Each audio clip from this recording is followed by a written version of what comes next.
What's up, everybody? Welcome in on this Sunday night to the Rebel Report. Just 2 more Saturdays. That's all you got to suffer. 2 more Saturdays without college football. That's it. Now, I know it's week 0 and the best game is Iowa State, Kansas State, and Dublin, but who cares? 2 more Saturdays. That's all you have to suffer through, and then college football will be here. And I'm glad that you guys are here again on this Sunday night. We actually had beautiful weather today for the first Saturday of August. I hope you guys got out and enjoyed it a little bit. And welcome in. We're here to talk about Ole Miss training camp. Have we learned anything yet? Just 1 week of practice, not even really a full week of practice. Lane Kiffin's only spoken once. I don't believe that he will do so again until Thursday. So you still have more practices happening. If all works out, I should be there for Tuesday's practice, or at least for the media viewing period of Tuesday's practice, if all works out.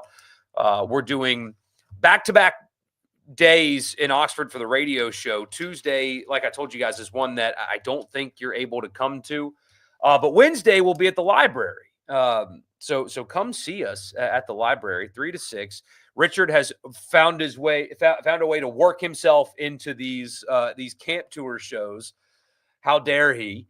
So he'll be there, and so you have to deal with that. But besides that, we're going to have a good time, and we got some stuff to give away for you, and it's pretty incredible stuff. Speaking of Richard, he's the one that kind of did all of that, even though he's a political commentator now.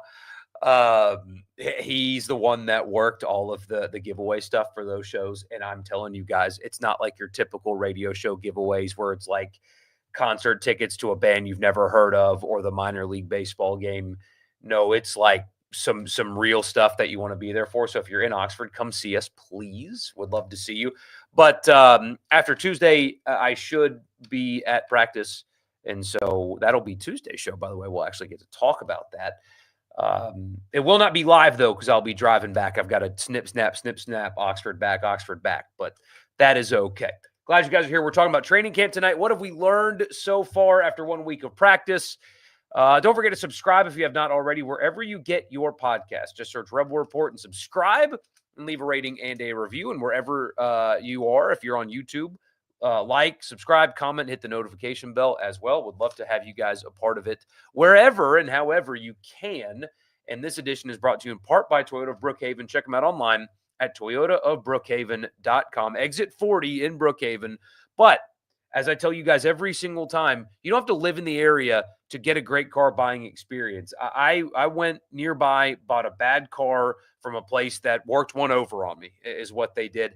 Now I know that you need to spend more time shopping around and finding a place that will take care of you. That's what Toyota of Brookhaven will do for you. Also, they give you $1,000 off on me if you just tell them that I sent you. Rebel Report, Borky, whatever. Tell them that I sent you $1,000. Boom. Before anything else. Great in-house financing, the new Tundra especially. And they have a service department as well if you live in the area, 7 to 7, Monday through Friday. One of the highest rated in the state, because that's Toyota Brookhaven. They will deliver for you. So have we learned anything so far at training camp? Very, very little, but there are some things that are worth talking about based on the public reporting and then, some things that all of you guys, I'm sure, are hearing. Ole Miss closes it off. Mississippi State's even more closed, I think, or as closed as Ole Miss is. And that's more of the common thing around college football. Auburn, though, is pretty open. Got to give Hugh Freeze credit for that. You've got reporters that saw 7-on-7 and stuff like that. You get real training camp reports out of Auburn, not so much out of Ole Miss, because the media doesn't get to really see anything in the same way that the Auburn media has. So credit to them. But first and foremost, I think the biggest story so far in camp is, I believe Ben Garrett was first on this, that he said that he was hearing that the Luke Hasz injury may not be as bad as the original rumor suggested that it was. And if you guys remember when we talked about it, it was like, there's no real confirmation of how long and exactly what the injury is. But if you're talking about surgery in essentially the middle of July, missing half the season doesn't really track. That doesn't make a whole lot of sense. And sure enough, according to, of course, Ben, at what used to be the Spirit, the Ole Miss On 3 site, uh, that there's a chance that that timeline is moved up compared to what the rumor was going around out there. Two things, of course, that makes a lot more sense than what the original quote unquote rumor was anyway about timeline. And two, obviously, you love to see that, right? It's somebody that apparently tore it up in the spring, has all kinds of potential, really athletic. And then you can go back to really, I know they have other tight ends like Bruckler, and then they've moved over Odom as well. But having those two guys to run two tight end sets with both of them, veteran, experienced, athletic, talented weapons. He and Daquan Wright, of course. That's exciting to me. The concept of having both of them on the field at the same time is exciting to me because that should help. You would think help in the run game, and two, those guys are just weapons and they're mismatches. So having him back possibly in time for Arkansas or Tulane is a hell of a lot better than trying to beat LSU without being full strength at tight end. So that's the biggest thing so far at camp is the pre-camp injury with Haz is possibly not as bad. So credit to Ben on that one. Something else, running back has a chance. Running back has a chance. It's one of the positions that we've talked about a lot this offseason where you've been kind of in wait and see mode. And I'm like that with another one. We'll talk about that in a second. But it sounds like running back has a chance to be good again. That has been a position of strength at Ole Miss every year under Lane Kiffin until last year. And even last year, again, Parrish was having a good year, but he was overused and he got hurt. And then all the crap happened after that. There's a chance that they've got three running backs that can really help them and can really play. All of them, either A, they recruited heavily out of high school and has the talent pedigree, talking about Lacey, and then the other two have experience, right? With Diggs, I know still coming off the injury, apparently has looked good in practice, but he's got a ton of experience. And then Taylor as well has a ton of experience, even though it's at the Sun Belt level. There's a chance there at the running back room. So I'm liking what that is shaping up to be. On paper, it looks like it can be a room that can be good. And so far, it sounds like they have performing to that effect. So that's second thing. Third thing, I'm still concerned about the secondary. I know that there's some positive reporting coming out of camp about particular guys and how they look and things like that. And look, Pete Golding, if anybody can get a secondary right, it's Pete Golding. What I'm concerned about, though, is the movement. This guy was recruited to play this position. Now he's here. Like the shuffling around at that position concerns me a little bit. And just the lack of guys that have done it at this level or at Ole Miss. I mean, you guys have heard me say before, I think Sage Ryan is better than LSU fans give him credit for. That's one guy that I think you should be relatively confident in compared to some of the others who just simply have not done it at all or at this level. That is still, I know there's been some positivity. I'm still a little bit concerned about the secondary. I've got to hear more before I start talking about how that's a improved position. And then finally, from the Ole Miss perspective, I refuse to believe the offensive line hype. I'm going to double and triple down on that. Not that I think they're going to be bad. It's just I am not going to buy camp hype about the offensive line until I see it. That is the one area that I know it's kind of cheesy sports radio guy, but I refuse to give in on offensive line. I'm not going to do it. I will not buy the hype. I am going to wait and see them play before I even do anything about the offensive line like I did with running back, for example. I'm not going to buy it until proven otherwise. So, yes, there's been some positive things written about the offensive line. And, yes, there's a path for them to be better, right? If both tackles are healthy, that's a good thing because both of them at this level have proven that they can be capable, right? You would think that they've upgraded at center. At least it kind of feels that way. So there's certainly a path, but I'm not going to buy the hype about offensive line until I see it. And then finally, at least Ole Miss is not Tennessee when it comes to the way they're handling training camp. Did you guys see that Tennessee posted a video from training camp of an interception? and they blurred out the quarterback that threw the interception in the video. Did you guys see that? Tennessee, I tweeted about it. If you follow me on Twitter, go find it. Tennessee posted a practice video of an interception and they blurred the quarterback out. That is so dumb that I almost respect how dumb it is. I mean, I know that we've got to protect these training camps like it's freaking Fort Knox or whatever. But I mean, the Saints had a full scrimmage today where everybody got to watch Tyler Shuck and Spencer Rattler throw interceptions. And I mean, maybe they just don't think the fans are smart enough to get it. And not everybody is, but like most people's reaction to a training camp interception is one, your quarterback's not going to spend an entire season throwing 0 interceptions. Not going to happen. It is part of the game. The best quarterbacks throw interceptions. And two, it's training camp. Interceptions happen in training camp. They're pushing these guys. They're trying to figure out what they're capable of. They're doing all kinds of things. They're working on things. And so if a quarterback throws an interception, so what? That's what training camp's for. And to not only not really show anybody what's happening at training camp, but when you do show them something, you blur out the quarterback throwing interceptions. Is just so dumb. College football has gone so far in the wrong direction with how they market itself to its fans. It is absolutely insane. The Packers had an open scrimmage / practice and 60,000 people showed up, which is so cool to me. But blur out the quarterback and throw an interception. Just don't post the video at all if you're going to do that. And of course, their fans are freaking out and trying to figure out who it was and everything like that. What is that? The Streisand effect? Isn't that what that is? Where you draw attention to something that otherwise wouldn't have gotten the attention if you would have just ignored it completely. Then, like everybody just kind of would have brushed it aside. But since you drew attention to it, now everybody's talking about it. Isn't that the Streisand effect? I think it is. Doesn't matter. Glad Ole Miss is not pulling a Tennessee.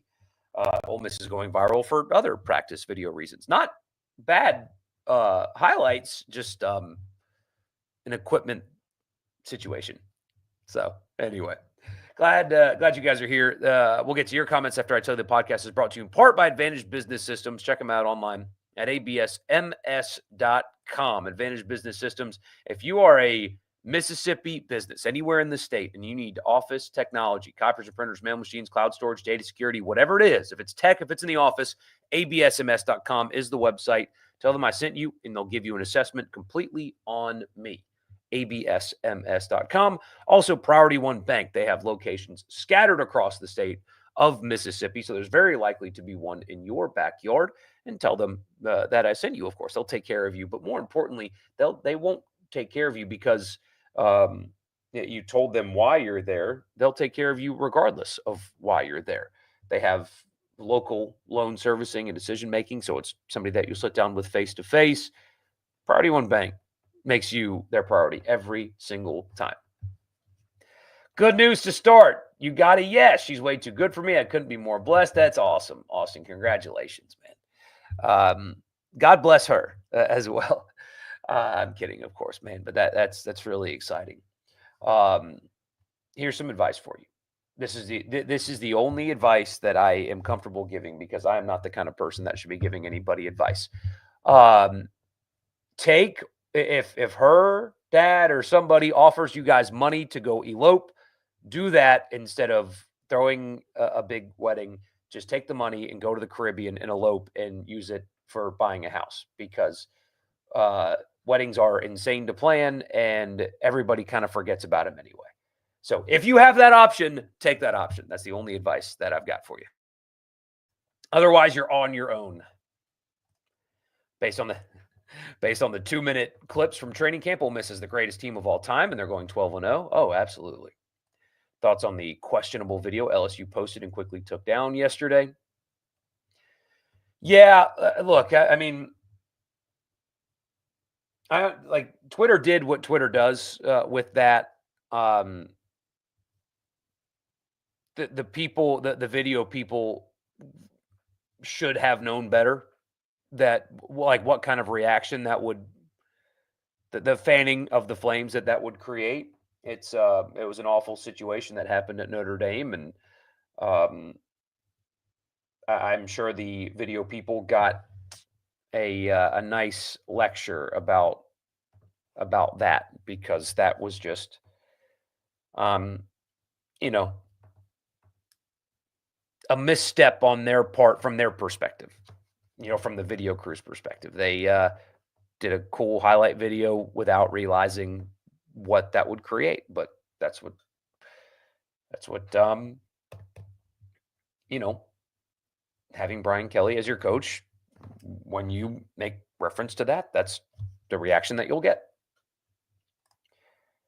Last Thursday on the realignment show, you said something that got my attention. You said if super conferences come, some might not be taken with.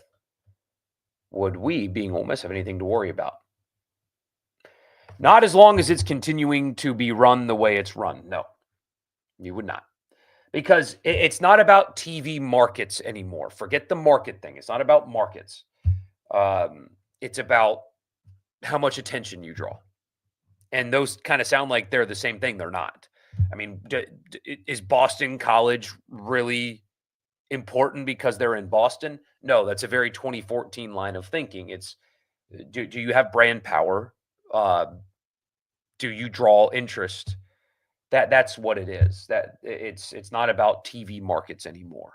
No, if a super conference happens, as long as Ole Miss continues this level of competency with athletic director and university leadership, and of course, winning, it helps, but that's not everything. But that certainly helps. No, I don't think Ole Miss would have something to worry about if super conferences come. Because look, when it comes to revenue and ratings and attention and stuff like that, Ole Miss is a top 25 football or really athletic department. It's successful. It draws attention. It draws viewership. It has brand power. Ole Miss is doing very good right now with all of those things. It can go away quickly. It certainly can. But with the way it's run right now, Ole Miss is in fine shape if that day ever comes. Yeah. So I plan on doing a live stream soon, game by game predictions for Ole Miss and maybe some on other teams. Yeah, I'll do the full season thing. We're doing that on the radio show this week,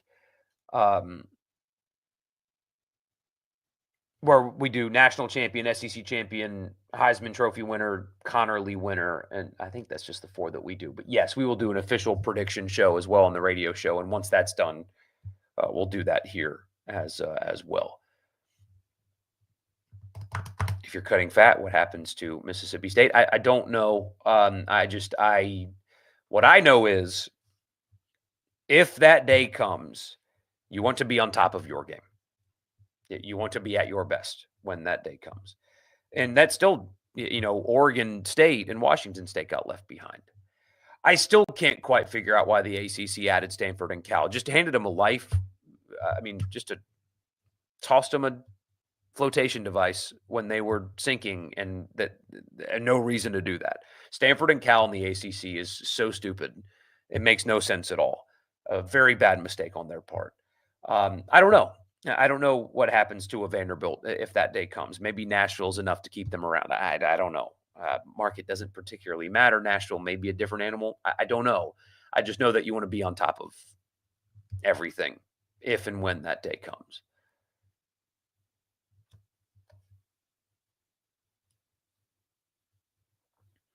I appreciate that, MD Hines. Thank you, man. Thank you. You think Cross might be better as a political commentator? He's quite good at it. He's very good at this whole broadcasting thing. It's almost like he's been doing it for 2 decades and keeps getting ESPN gigs and has a devout following for a reason. It's almost like he's good at it. Don't tell him I said that, though. I don't want him to think that like I respect him or anything. Oh, man. Oh, shit. Nobody tell him I said that. But no, he's quite good at it. And the reception that he's gotten, I think, with his new venture has been seemingly really good.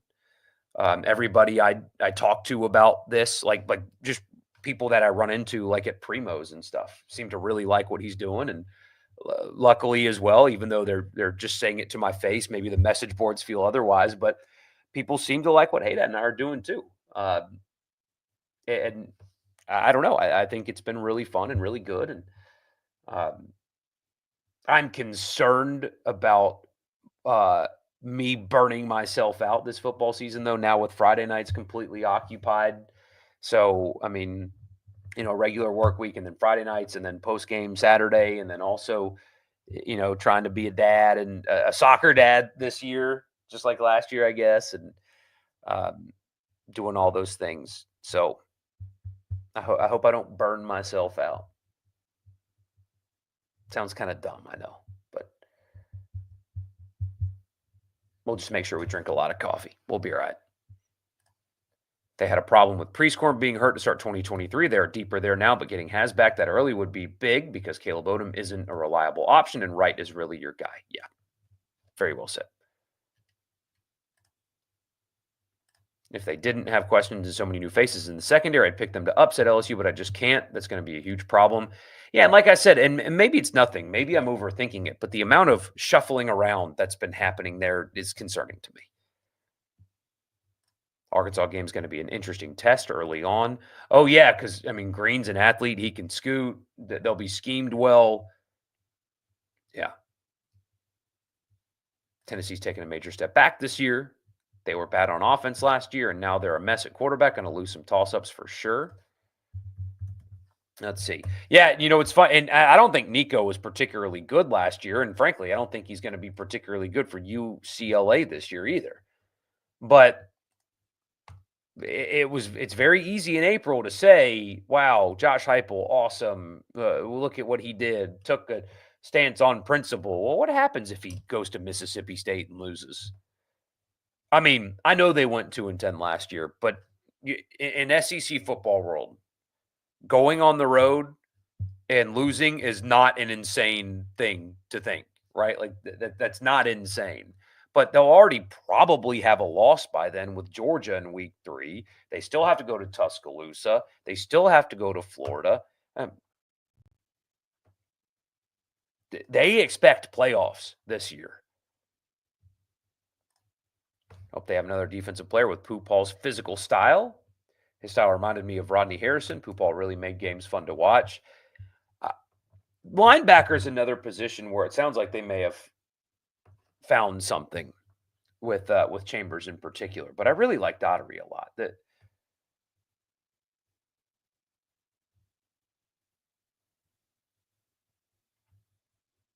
Oh shoot, okay, things have the schedule has changed this week. So okay, no post practice Tuesday, but Wednesday there will be practice viewing and press conference after. Shoot. Okay, that changes. Unfortunately, changes everything. Oh well. Okay, sorry about that. Tennessee fans are also so rabid and bitter about their quarterback situation. No wonder they're hiding it. Yeah, no kidding. Austin with the super chat. Thanks a lot, man. I appreciate you. You're about to get married though. You might need to save this. I appreciate though, my friend. Been consistent on this take, and no, I'm not alone. We should move the Egg Bowl up earlier and play the Magnolia Bowl last. You're crazy. You're crazy. I think the LSU game should be on Halloween always. But I hear you. I think though, what we just simply disagree. And I appreciate you. I think your in-state rival should always be last, personally. And LSU should always be Halloween weekend, or the closest to Halloween. Length and girth, yeah, length and girth. Here we go. Magnolia Bowl, yep, back to Halloween. Imagine a rivalry week with the Iron Bowl, Magnolia Bowl, Ohio State, Michigan, Georgia Tech. Well, hey, Georgia Tech's not good, clean old-fashioned hate anymore. It's the Invesco QQQ Gridiron Football Classic BS from Mercedes-Benz Stadium in Atlanta because Georgia Tech's giving up a home game to make more money, and 60 of the 70,000 fans in the stadium will be Georgia fans. Maybe won't play a walk-on at running back this year. They didn't have to last year, but they chose to anyway. Going to be a third year in a row where they've talked about the LSU game has major tilt in the season. It's becoming arguably the most important game every year, not just from a rivalry perspective, especially with the location on the schedule. It's just landed at a very appropriate spot for that conversation as well. Love the new running back room. Terrified that we may see a couple of games of Lane Kiffin's play calling, like against Florida, LSU, and Kentucky last year. All go or handing to a backup receiver is insane. We'll see. That is the biggest offseason question, storyline, conversation, and I don't think it's being talked about enough, is the offensive ineptitude in tight games last year, and have they self-scouted enough to fix that? A running game will certainly help that cause. There's no doubt about it. Uh, but yeah, that's the thing. It's people talk, well, will Ole Miss, be able to replace Walter Nolan on defense? I'm not worried about that. It's the other side that I'm worried about, because that's been 2 years with inconsistent offense. It hasn't been exclusively bad, but it's been very inconsistent for 2 years now, and they've got to fix that. And as I say all the time, don't blame Charlie Weiss Jr. for that. Don't blame him for that, because the head coach is an offensive guru with a play sheet and a headset. So if you just always direct it to Weiss, you're bypassing the one that has the most responsibility for this. It's not like, hold Lane Kiffin accountable or else. I'm not being that guy either. But when you talk about Weiss only, you are bypassing the head coach, who's the offensive guy with a headset and play sheet. Every call goes through his headset onto the field. He's either stopping them or endorsing them, right? They're either his decision or he's endorsing the decision. And if that's not how it's set up, then what the hell is he doing?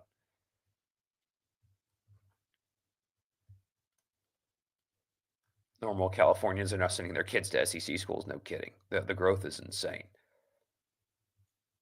Soccer in the winter is the dumbest thing ever in Mississippi. Just put it in the spring. I didn't know they'd play in the winter. I mean, our local rec league, which is all we're doing, that's fall. It'll start in September. So we're in agreement that Simmons will be better than 2022 Dart. How about 23 Dart? He was relatively polished and carried them early. How do you think he stacks up to that? Oh, that's a good question. I don't know. See, that's such a hard question to answer, because there's two things. There's what I believe is going to happen, right? What I think is going to happen, and then what is fair to expect. I do think I expect him to be better than 22 Dart. I really do.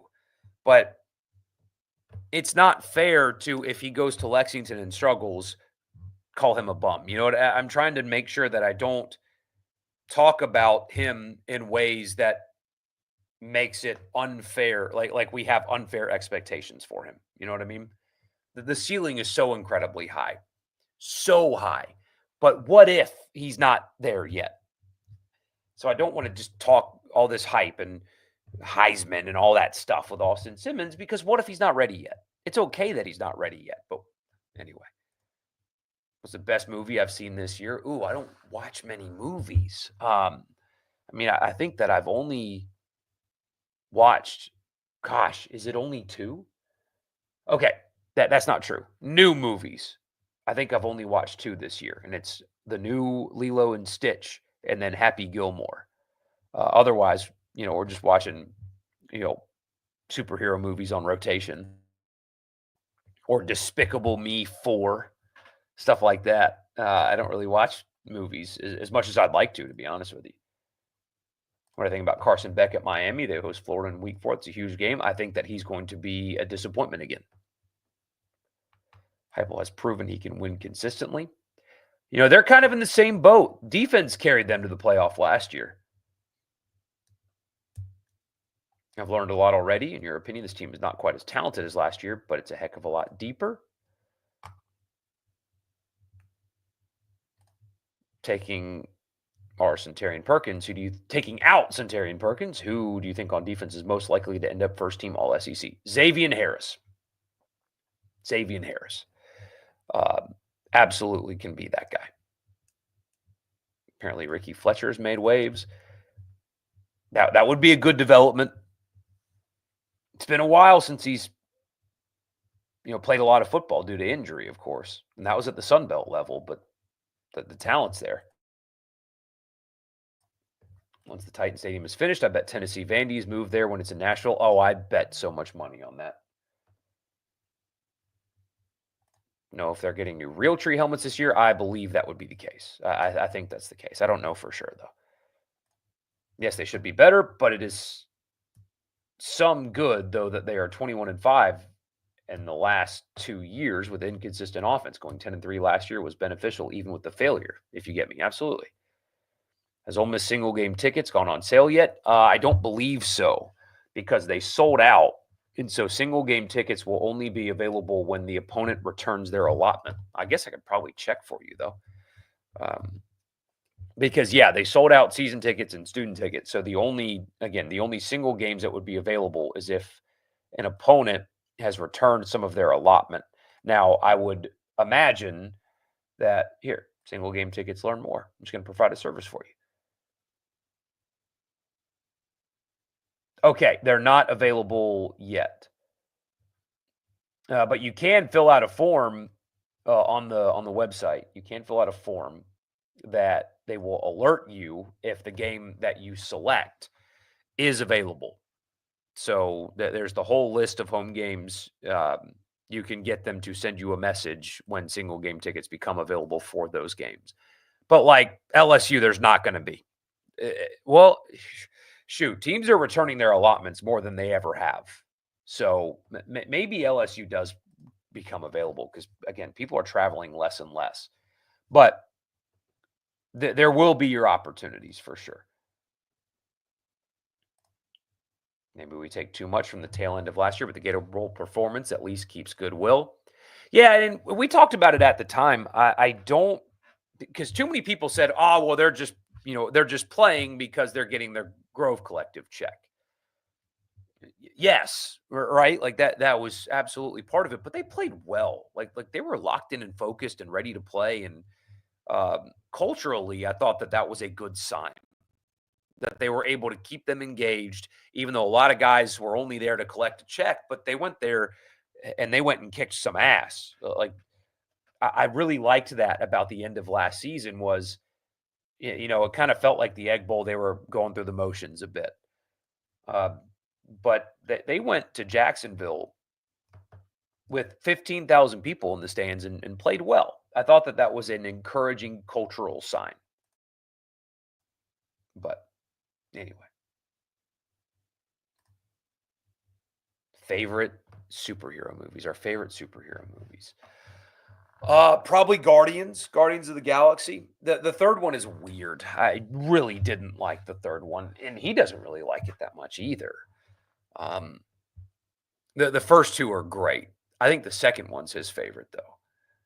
But yeah, Guardians of the Galaxy and then Avengers Endgame he loves because that is when all of the like literally every superhero comes together to fight and of course he loves that cuz that scene when they battle with Thanos' army with the exception of the cringe, hey Peter Parker, have something for me. This is the worst acted scene like in cinema history, worse than The Room. It was horrible. But the rest of it is awesome. Where they all make their entrance through those portals, and it's every superhero like that you can think of. He loves that because he's like Black Panther, and just names them all, and he's yelling and excited. Like, yeah, that one's pretty sick. Super Talk having shirts made to give away at the Hattiesburg show.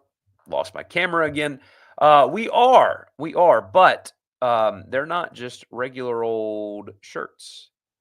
They are pretty awesome. It's we got genteel for you. Come on, camera. What are we doing? Oh well, we'll hang it up here in a second anyway. I think it's not the camera. I think it's the cord connecting to it. So predictions for Chucky Mullins Award. Daughtery. Daughtery will be that guy. Saw Naked Gun with Liam Neeson last night. Really good. I need to watch it. Top 3 coldest nights was the Gator Bowl in Jacksonville for you've been there for 6 years. Wow.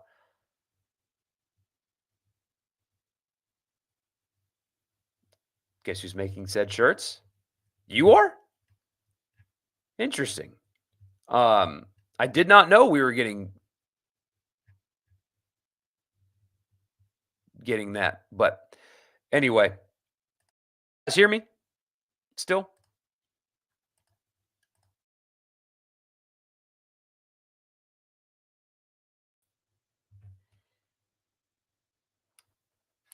Check, check. You got me?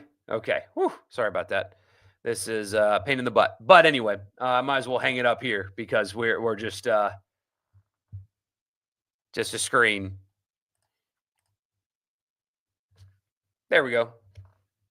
What a joke. Uh trying to broadcasting on a budget. That's I really should go up to the Super Talk studio for this. Is what I really should do because we have an incredible studio there. But now that we're doing these late and we got to wake up for school at 6 a.m., you know, most nights it will not be in the cards. So, anyway, all right, guys, I appreciate you. We'll be back so we will not be live on Tuesday. Depends on if I can get home in time from Oxford. Now that there's no practice, might be getting home in time. Now that there's no practice on Tuesday, so we'll see. Play it by ear. If we're not live, there will be a video posted at 9:00. Just depends. So see y'all then, regardless. And thank you guys for being here. And I will talk to you on the next one. See you then.